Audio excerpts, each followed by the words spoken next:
نحمده ونصلي على رسوله الكريم أما بعد فأعوذ بالله من الشيطان الرجيم بسم الله الرحمن الرحيم محترم سامعین و ناظرین، عید الاضحیٰ کی آمد ہے۔ اس مقدس اور بابرکت مہینے میں لوگ حج کی سعادت سے بھی مستفید ہوتے ہیں، عید کی نماز سے بھی مستفید ہوتے ہیں اور قربانی کے ایک عظیم و شان عمل سے بھی مستفید ہوتے ہیں۔ یعنی بہت بڑے بڑے فائدے اللہ رب العزت نے اپنے پیارے محبوب صلی اللہ علیہ وسلم کی امت کے لیے رکھ دیے۔ 9 ذی الحجہ کا دن بڑا مبارک دن ہے، دعاؤں کی مقبولیت کا دن ہے۔ پھر رات عید کی آ جاتی ہے، وہ اتنی مبارک ہے۔ آپ صلی اللہ علیہ وسلم نے فرمایا، عیدین کی راتوں میں جو جاگ کر عبادت کر کے، نوافل پڑھ کے، قرآن پاک کی تلاوت کر کے، ذکر و اذکار کر کے اپنے اللہ کو راضی کر لے گا، قیامت کے دن جب لوگوں کے دل مردہ ہو جائیں گے تو اس کا دل اس وقت بھی زندہ رہے گا۔ عید کی رات بہت مبارک رات ہے، خواہ وہ عید الفطر ہو یا عید الاضحیٰ ہو۔ اس رات کو بھی لہو و لعب کے اندر، کھیل کود کے اندر، بازاروں کے اندر ضائع نہیں کرنا چاہیے۔ پوری رات کوئی نہیں جاگ سکتا، جتنی بھی اس کی ہمت ہے 2 گھنٹے 2.5 گھنٹے یا پہلے سو جائے۔ آخری وقت بڑا قیمتی ہے، تہجد کا وقت، تہجد کی نماز بھی ادا کرے اور اس وقت اپنے رب کے حضور گڑ گڑا کر دعائیں مانگے۔ ایسا مبارک وقت ہے اور عید کی ایسی مبارک رات ہے کہ اللہ رب العزت خود آوازیں لگاتا ہے، آج کوئی ضرورت مند ہے جو مجھ سے اپنی ضرورت کے لیے مانگے، میں اس کی ضرورت پوری کر دوں۔ کوئی اولاد مانگے، میں نیک اور صالح اولاد عطا کر دوں۔ کوئی روزگار مانگے، میں اسے حلال پاکیزہ اور کشادہ روزی عطا فرما دوں، ایسی برکت والی روزی عطا فرما دوں جو ختم ہونے کا نام نہ لے، جو کئی نسلوں تک چلتی رہے۔ یعنی جو بھی مانگو گے جائز قسم کی چیز، اللہ رب العزت تہجد کے وقت تو ویسے بھی عطا فرماتے ہیں، اور عید کی رات تو بہت ہی مبارک ہے، اس میں تو کسی قسم کے شک و شبہ کی گنجائش ہی نہیں رہتی۔ پھر عید کی نماز پڑھنے کے لیے جب بندہ نکلتا ہے گھر سے، اللہ اکبر اللہ اکبر اللہ اکبر لا الہ الا اللہ واللہ اکبر وللہ الحمد، یہ پڑھتا نکلتا ہے تو فرشتے بھی اس کے لیے دعائیں کرتے ہیں۔ یہ اللہ کی بڑھائی، اللہ کی کبریائی، اللہ کی عظمت اور اللہ کی بزرگی، اللہ کی شان ہے اس کے اندر۔ جب اس طرح اللہ کی شان بیان کرتے ہوئے نکلتا ہے تو فرشتے بھی اس کے لیے دعائیں کرتے ہیں۔ سنت طریقہ یہ ہے کہ جاتے وقت ایک راستے سے جائے اور واپسی میں دوسرے راستے سے آئے۔ اگر کوئی نزدیک ہے جس کا ایک ہی راستہ ہے تو پھر بھی جاتے وقت دائیں راستے سے چلا جائے اور آتے وقت بائیں سمت سے آ جائے تو سنت پہ عمل ہو جائے گا۔ ایک سنت پہ عمل ہو جانا یہ بہت اونچی عبادت ہے، اللہ کے نزدیک پسندیدہ نعمت ہے۔ پھر قربانی، اس میں بہت بڑی احتیاط کی ضرورت ہے۔ بڑے جانور میں 7 حصے ہوتے ہیں۔ اس میں یہ احتیاط کرنی چاہیے کہ کوئی ایسا بندہ جس کا سودی کاروبار ہو اس کو اپنے ساتھ مت شریک کریں، یا ایسا بندہ جو قادیانی مذہب رکھنے والا ہو اسے مت شریک کریں، یا اس طرح کا بندہ جو صحابہ کرام کا خلفائے راشدین کا دشمن ہو، ان کو برا بھلا کہتا ہو، ازواج مطہرات کو برا بھلا کہتا ہو، حسنین کریمین جو نوجوانان جنت کے سردار ہیں ان کے ساتھ بغض رکھتا ہو، یا سیدنا علی رضی اللہ تعالی عنہ کے ساتھ کوئی بغض رکھتا ہو، ایسے لوگوں کو بھی قربانی میں اپنے ساتھ شامل مت کریں، ورنہ سب کی قربانی ضائع ہو جائے گی۔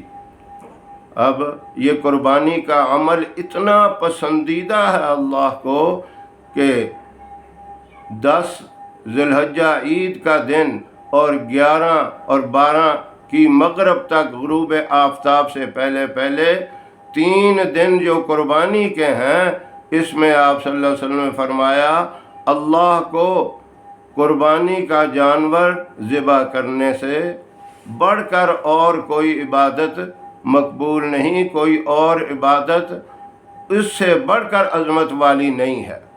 عبادتیں تو سب اللہ کو پسند ہیں، لیکن اس سے اونچی عبادت ان 3 دنوں میں کوئی نہیں، یعنی جانور کا خون بہانا یہ اللہ کو بڑا پسند ہے۔ اب لوگ طرح طرح کی باتیں کرتے ہیں کہ اتنے جانور ذبح ہو جاتے ہیں، اتنا نقصان ہوتا ہے، اس کی جگہ دوسرا کام کر دیں۔ یہ ان کی عقل کی کمزوری ہے، ان کے دماغ کی کمزوری ہے۔ جتنے بھی جانور آپ ذبح کر دیں، ہر گھر کا ہر فرد اگر قربانی دے تب بھی جانوروں میں کمی نہیں آئے گی، بلکہ جس چیز کی زیادہ ضرورت ہوتی ہے اللہ اس کی پیداوار کو بھی بڑھا دیتے ہیں۔ اب پڑوسی ملک ہندوستان کے اندر گائے کی قربانی مسلمان تو کرتے ہیں، لیکن ہندو گائے کو اپنی معبود سمجھتے ہیں، اس کی پوجا کرتے ہیں۔ کبھی دیکھا کہ وہاں بہت زیادہ گائے ہو گئی ہیں؟ وہاں بلکہ کم ہیں۔ جتنی بھی زیادہ ضرورت ہوتی ہے اللہ اس کی پیداوار کو زیادہ کر دیتے ہیں۔ تو جس طرح میں نے یہ عرض کیا کہ قربانی کے اندر بڑے سوچ سمجھ کر ساتھ شریک بندے کو کریں جو صحیح عقیدے کا ہو، صحیح پکا مسلمان ہو۔ وہ تو ظاہرہ پتہ چلتا ہے، بد عقیدہ کا بھی پتہ چلتا ہے۔ شرک کرنے والے کو ساتھ شریک کریں گے تو قربانی نہیں ہوگی، سودی کاروبار کرنے والے کو شریک کریں گے تو قربانی نہیں ہوگی۔ سودی کاروبار والا بندہ خود بھی اگر قربانی کرتا ہے بلکہ وہ 100 بکرے بھی ذبح کر دیتا ہے تب بھی اس کی قربانی قبول نہیں ہے۔ اگر کوئی ایسا بندہ ہے جو کسی کا جینا حرام کر دے، اتنی اذیت پہنچائے، کسی کو اتنا ذلیل کر دے، اتنا پریشان کرے کہ اس کا جینا ہی حرام کر دے، ایسا بندہ بھی اگر قربانی کرتا ہے تو اس کی قربانی کو اللہ قبول نہیں کرتا، اس کے حج کو اللہ قبول نہیں کرتا، اس کی کسی عبادت کو بھی اللہ قبول نہیں کرتا۔ تو ان چیزوں کا بہت خیال کرنا ہے۔ سود اتنی لعنت والی چیز ہے، اللہ کے ساتھ براہ راست جنگ ہے۔ اللہ کے ساتھ کوئی جنگ کر کے، اللہ کے ساتھ کوئی لڑائی کر کے بھی کبھی کامیاب ہو سکتا ہے۔ اور اسی طرح شرک ایک بدترین چیز ہے جسے نجس کہا گیا ہے، ناپاک کہا گیا ہے، پلیت کہا گیا ہے۔ مشرک بندہ دن میں 100 مرتبہ بھی نہائے وہ پاک نہیں ہوتا۔ انما المشرکون نجس، نجس اس غلاظت، اس گندگی کے ڈھیر کو کہتے ہیں جس کے قریب سے بندہ گزرے، ناک پکڑ کے گزرے، اتنی بدبو آئے کہ دور تک جہاں تک ہوا ٹکراتی ہے اس کی بدبو سے بندہ سانس نہیں لے سکتا، سانس لینا بھی دشوار ہو، ایسی غلاظت کو، ایسی گندگی کو نجس کہا گیا ہے۔ مشرک کی مثال ایسے غلیظ بندے کے ساتھ دی ہے۔ تو ایسا بندہ بھی اگر قربانی کرتا ہے تو اس کی قربانی کو اللہ قبول نہیں کرتا۔ تو ان چیزوں کا بہت خیال کرنا ہے، بہت ہی محبوب عمل ہے قربانی کا، بڑا پاکیزہ عمل ہے۔ اس لیے اگر ہم احتیاط کریں گے تو اس کا اتنا بڑا فائدہ ہوگا کہ آئندہ سال تک اللہ رب العزت جو قربانی صحیح طریقے سے کرتا ہے اس کی پریشانیوں کو، اس کے غموں کو، اس کے گھر سے بیماریوں کو اللہ ختم فرما دیں گے۔ اس کی روزی کے اندر اللہ اتنی برکت عطا فرمائیں گے کہ بندہ حیران رہ جائے گا کہ اتنا تو میرے وہم و گمان میں بھی نہیں تھا جتنا اللہ مجھے رزق دے رہے ہیں۔ ایک بندے کے اوپر قربانی واجب نہیں ہے، وہ اگر کرتا ہے تو پھر بھی ثواب ملے گا، یعنی قربانی اس کے اوپر واجب ہے جو صاحب استطاعت ہو، جس کی اتنی مالی حالت ہو کہ وہ جانور آسانی سے خرید سکتا ہے۔ اس میں بڑی تفصیلات ہیں، آپ اپنے مقامی علماء سے اس کی تحقیق کریں، پوچھیں کہ کیسے بندے کے اوپر قربانی ہے۔ ہاں، جس کے اوپر قربانی نہیں ہے تو وہ بھی اگر ہمت کر کے، کوشش کر کے قربانی کرتا ہے تو اس کو بھی اجر اللہ دے گا، اس کا بھی اجر ضائع نہیں ہوگا۔ قربانی میں یہ خیال کریں جس طرح اپنے لیے کوئی چیز اچھی پسند کرتے ہیں، اسی طرح اچھا جانور، صحیح سالم جانور، تندرست جانور، عیب والا جانور نہ ہو تو اللہ کو پسند ہے۔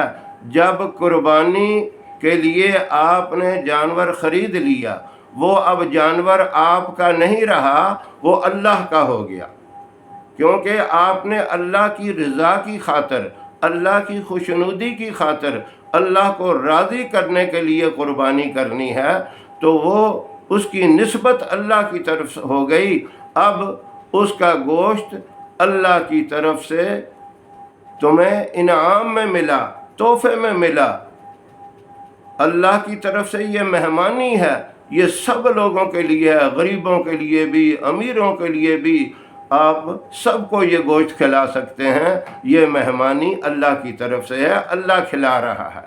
ویسے بھی اللہ ہی ساری نعمتیں دے رہا ہے، لیکن اس کی نسبت خاص اللہ کی طرف ہو جاتی ہے، اس لیے اس کی عظمت اور بہت ہی زیادہ ہے۔ اللہ رب العزت صحیح طریقے سے سمجھ کر قربانی کرنے کی توفیق عطا فرمائے۔ وآخر دعوانا ان الحمد للہ رب العالمین۔